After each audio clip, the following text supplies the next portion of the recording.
45 years of emergency today. Prime Minister Modi salutes all who fought for country's democracy and suffered torture. Says nation will never forget their sacrifice.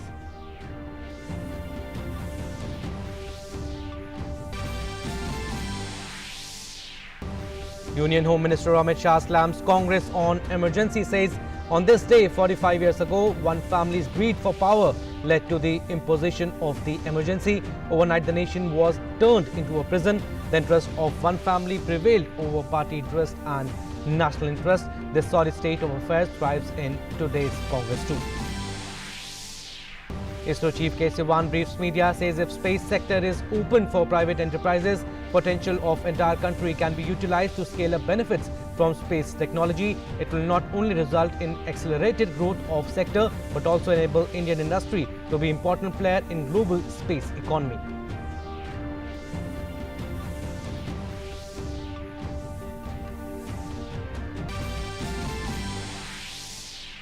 One terrorist killed in ongoing encounter at the Shiva area of Sopor in North Kashmir. 2 to 3 terrorists are believed to be trapped.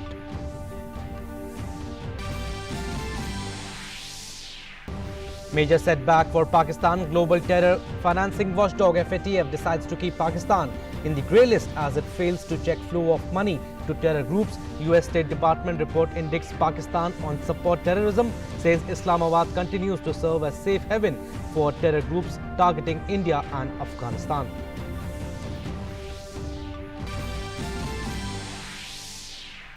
India's recovery rate improves to over 57% with 2.71 lakh recoveries. Active cases cross 1.86 lakh with 14,894 fatalities. Global corona cases rise over 94 lakh with over 4.82 lakh deaths world over. US notices second largest rise in new cases since crisis began. California sees 69% rise in just 2 days.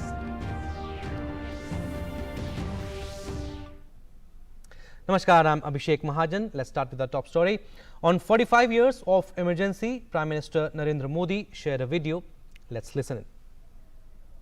जब देश में आपातकाल लगाया गया, तब उसका विरोध सिर्फ राजनीतिक दायरे तक सीमित नहीं रहा था, राजनेताओं तक सीमित नहीं रहा था, जेल के सलाखों तक आंदोलन सिमट नहीं गया था, जन जन के दिल में एक आक्रोश था, खोए हुए लोकतंत्र की एक तड़प थी।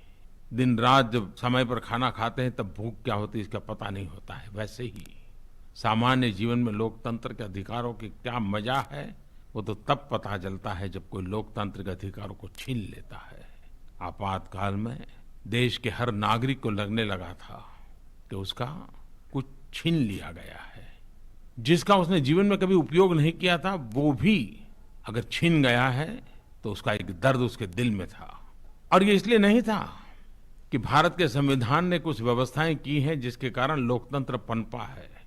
समाज व्यवस्था को चलाने के लिए संविधान की भी जरूरत होती है, कायदे कानून नियमों की भी आवश्यकता होती है, अधिकार और कर्तव्य की भी बात होती है। लेकिन भारत गर्व के साथ कह सकता है कि हमारे लिए कानून नियमों से परे लोकतंत्र हमारे संस्कार है, लोकतंत्र हमारी संस्कृति है, लोकतंत्र हमारी विरासत है।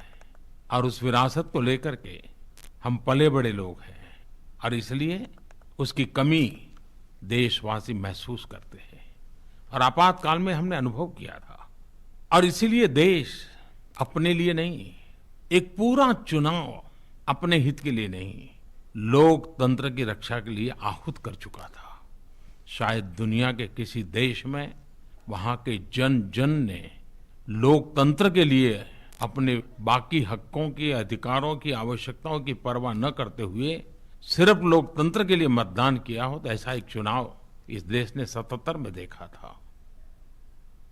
Also, Prime Minister Narendra Modi tweeted and he said, I quote, "The emergency was imposed exactly 45 years ago today. I salute all those people who fought for country's democracy and suffered torture, and the nation will never forget their sacrifice." Also, Union Home Minister Amit Shah has hit out hard at Congress for imposing an emergency 45 years ago. In a series of tweets, Amit Shah said, and I quote, On this day, 45 years ago, one family's greed for power led to the imposition of the emergency. Overnight, the nation was turned into a prison. The press, courts, free speech, all were trampled over. Atrocities were committed on the poor and downtrodden. And he added that due to efforts of lakhs of people, the emergency was lifted and the democracy was restored in India, but it remained absent in the Congress. The interest of one family prevailed over party interest and national interest, and this sorry state of affairs thrives in today's Congress too. And the minister highlighted that during the recent CWC meet, senior members and younger members raised a few issues, but they were shouted down. A party spokesperson was unceremoniously sacked. And the sad truth is leaders are feeling suffocated in the Congress. Amit Shah stressed that as one of India's opposition parties, Congress needs to ask itself, why does the emergency mindset remain? And why are leaders who don't belong to dynasty unable to speak up? And why are leaders getting frustrated in Congress? Else their disconnect with people will keep widening.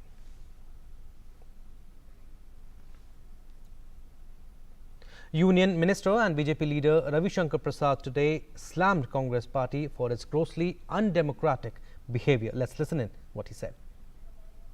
Party के चरित्र में कोई बदलाव हुआ है? अभी भी वही हाल है, अभी भी वही दरबार संस्कृति। जो ये समझता है उस समय इंदिरा गांधी वॉज इंडिया, आज वो समझता है गांधी परिवार इज कांग्रेस। और देश को चलाने का भगवान से पट्टा सिर्फ उन्हें ही मिला है। आज भी कांग्रेस पार्टी से जुड़े ऐसे कई वकील नेता हैं जिन्होंने भारत के मुख्य न्यायाधीश के खिलाफ बेबुनियाद आधार पर महाभियोग लाया था, और बाद में जब उनको सैंक्शन नहीं मिला तो उसको चैलेंज किया था और बाद में उस केस को विड्रॉ कर लिया था। Also, the minister said that during emergency, the media was censored and even judges were superseded. But today, the BJP government is committed towards the freedom of people of India, freedom of press and the freedom of judiciary. हमारे कई लोग सैकड़ों हजारों संघ के स्वयंसेवक भयंकर यातनाएं झेली, और ये सब किया हम लोगों ने 3 आजादी के लिए। नंबर 1 भारत के लोगों की आजादी, नंबर 2 प्रेस मीडिया की आजादी, और नंबर 3 न्यायपालिका की आजादी। तो हम लोग तो इस संघर्ष से निकले हुए हैं, इसके लिए पीड़ा सही है इन तीनों आजादी के लिए। और हमारा यह संकल्प भारत के लोगों की आजादी, मीडिया की आजादी और न्यायपालिका की आजादी के लिए हमेशा समर्पित रहेगा। Moving on, Minister of State for Power and New and Renewable Energy R.K. Singh today said that the country is self-sufficient in power generation and soon we will export more power. Addressing media, he said that every village, every district of the country has been connected under one nation, one grid. We have put in place sufficient generation capacity, so that currently our generation capacity is about twice our peak demand.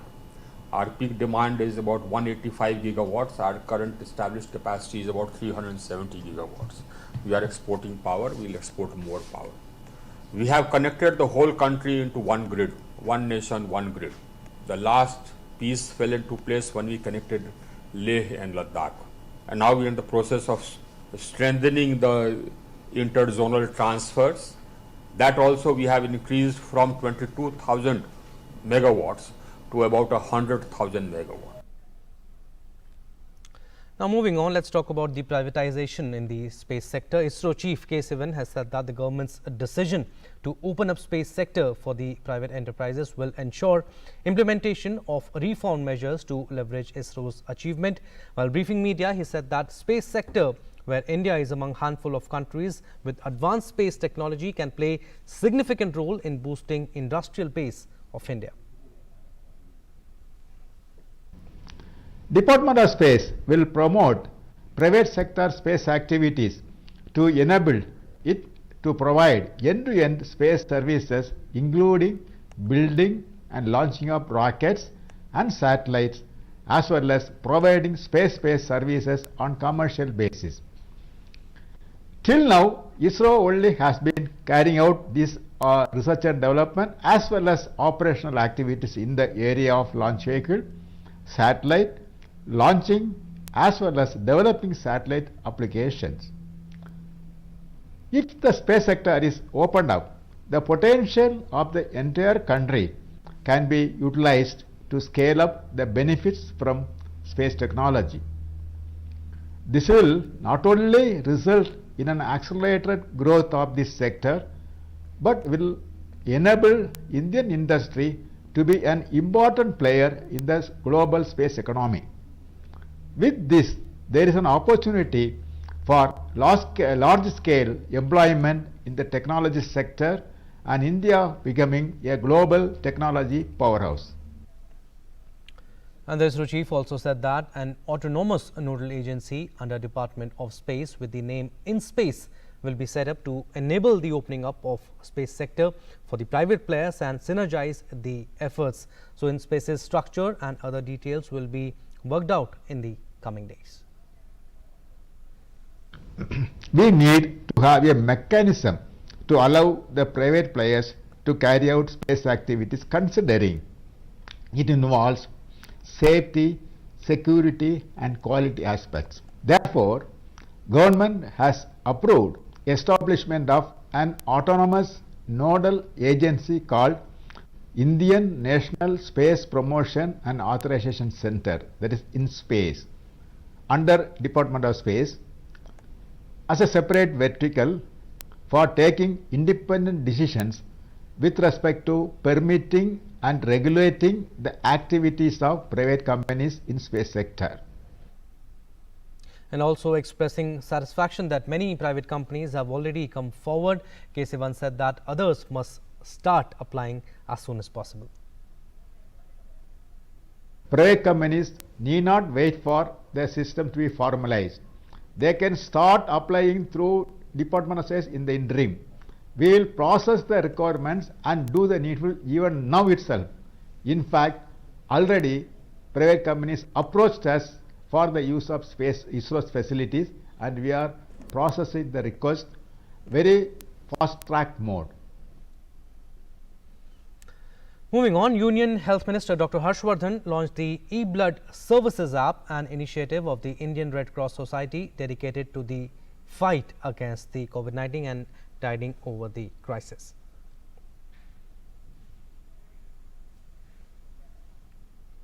And the patients admitted in COVID-19 wards in Thiruvananthapuram Medical College will now be able to enjoy music and read books in a relaxed manner.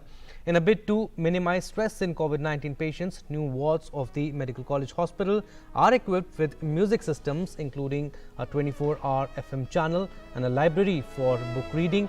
The new wards have 50 beds each, and in the college there were 2 incidents of COVID-19 patients committing suicide, and report was sought by the health minister regarding it.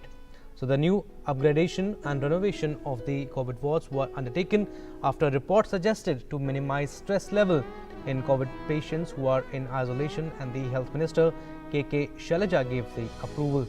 In coming days, more wards will be upgraded with these facilities, and it will be replicated in other districts.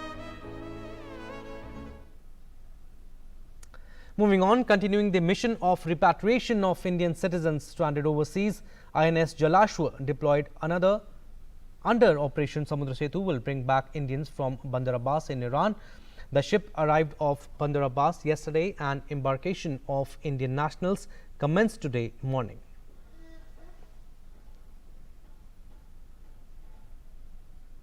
And India's battle against COVID-19 continues. Government is taking several steps for prevention, containment and management of COVID-19. So, India now has 1,007 labs across the country, and out of these labs today 734 are in public sector. And the active cases 1,86,514, cured and discharged 2,71,696 and deaths are 14,894.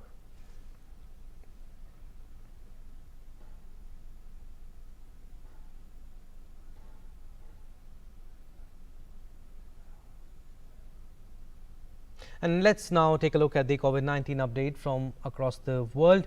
Globally, over 94.05 lakh people have tested positive for this virus, while over 4.82 lakh have lost their lives so far. The United States continue to remain the worst affected with respect to the number of confirmed cases, followed by Brazil and Russia, and over 23.80 lakh people have been tested positive across the US, while over 1.21 lakh have died due to COVID-19 so far. Brazil has recorded over 53,000 deaths and over 11.88 lakh confirmed cases, and trailing behind the US in both the categories, while Russia has reported over 6.06 lakh confirmed cases. And World Health Organization expects coronavirus cases to hit 10 million by next week, terming it a sober reminder. WHO Chief Tedros Adhanom said that even as we continue R&D into vaccines and therapeutics, we have an urgent responsibility to do everything we can with the tools we have now to suppress the transmission and save lives. Tedros has backed Saudi Arabia's decision to ban pilgrims from abroad from attending the annual Hajj pilgrimage to help limit the spread of the virus. On the spread in the Americas, WHO has issued a warning saying that the virus was still raging there and needed a very aggressive response from governments to suppress the spread. So, according to WHO, many countries including Britain had fought hard and were making a steady exit from the lockdown, and the WHO chief has expressed concern that many countries are now experiencing difficulties obtaining oxygen concentrators. He said that one of the most effective ways of saving lives from COVID-19 is providing oxygen to patients who need it. WHO estimates that at the current rate of 1 million new cases a week, the world needs about 6,20,000 cubic meters of oxygen a day, which is nearly 88,000 large cylinders. Now, United States has recorded the second largest increase in coronavirus cases since the health crisis began, with a rise of 35,588 new infections as a dozen states see infections surge. While the United States appeared to have curbed the outbreak in May, leading many states to lift restrictions on social and economic activity, the virus is moving into rural areas and other places that it had not initially penetrated deeply. The states which are witnessing the surge include Florida, Arizona, California, Mississippi, Nevada, and Texas. And the virus is also renewing its surge in states that opened up early to ease the devastating effect of the restrictions on local economies. White House advisor Kellyanne Conway on Wednesday acknowledged hotspot spikes were emerging as people return to work and gather in social settings. The White House Coronavirus Task Force is expected to come out with some reforms very soon. Meanwhile, the total number of confirmed cases in the United States have reached 23.78 lakhs and the number of fatalities stood at 1.21 lakhs. Over 6.56 lakhs have recovered so far. In California, the number of people hospitalized with COVID-19 has increased by nearly a third over 2 past weeks, with about 1,500 suspected or confirmed patients requiring intensive care. Country's 7,149 new infections announced on Wednesday brought the state total to 1,94,877.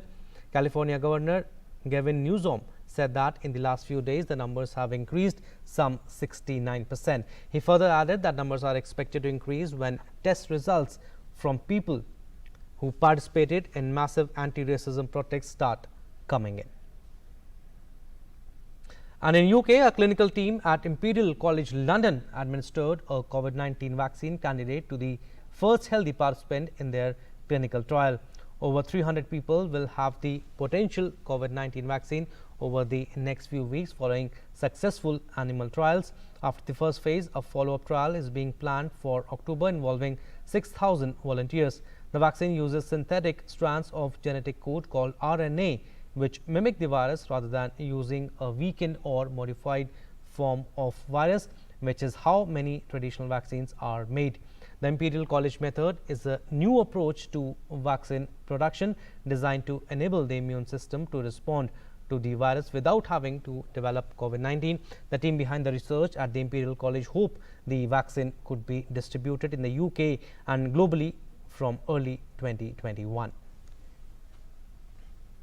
Well, in South Africa, Oxford University conducted first human trial for a potential vaccine against the coronavirus to assess how well the vaccine guards against COVID-19. Over 2,000 volunteers aged 18 to 65 years, including some HIV-positive patients, will be monitored for 12 months after the vaccination. South Africa is the second country outside UK to take part in the Oxford trial after Brazil launched its study. Meanwhile, the World Health Organization has warned Africa as the next epicenter of the pandemic. South Africa has the highest rate of infections on the continent, with confirmed cases at over 1 lakh and deaths at more than 2,000. In Brazil, Sao Paulo, people struggle to shop as the shops within the same shopping centers have been located with different lockdown rules. Different rules has created confusion among consumers. As the Guatemi Esplanada shopping center, stores located in the Votorantim municipality allowed to resume trade, while those stores located in the same shopping center but under the jurisdiction of the neighboring Sorocaba municipality have to remain closed. The decision came after the Sorocaba's local government announcement of no relaxation in quarantine measures. Brazil Sao Paulo state has struggled to flatten its infection curve, and months after putting quarantine measures in place, Sao Paulo has recorded a new high of 434 deaths, bringing the total number of deaths to 13,068, while the country remains second worst affected in the world.